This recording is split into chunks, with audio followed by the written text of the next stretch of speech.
এই হচ্ছে ভাই সৌদি আরবের দুম্বা।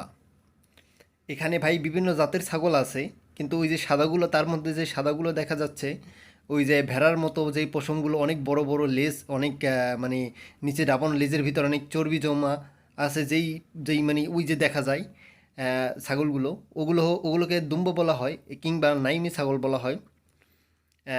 সৌদি আরবের ভাষায় দুম্বা বলে, কিংবা নাইমি ছাগল বলে। আর বাংলাদেশিরা বেশিরভাগই দুম্বা নামে পরিচিত।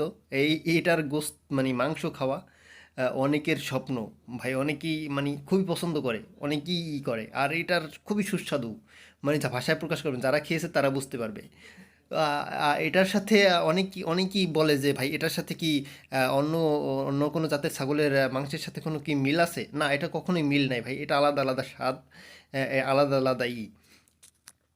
তো এখানে বিভিন্ন জাতের ছাগল আছে। দেখেন এই কালা ছাগলগুলো যেগুলো দেখা যাচ্ছে ভাই, এই ছাগলগুলো আমার কাছে অতটা যদিও ভালো লাগে না, কিন্তু মানে দেখতে অনেক ভালো ভাই এরা।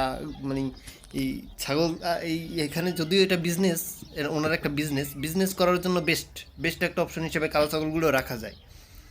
দেখেন এই খামার খামার যদি দিতে হয় তাহলে এভাবে দিতে হবে। এখানে কিন্তু আহ, প্রায় 5 থেকে 6 হাজারের মতো ছাগল আছে। এই খামারটার ভিতরে প্রায় 5 থেকে 6 হাজার ছাগল আছে।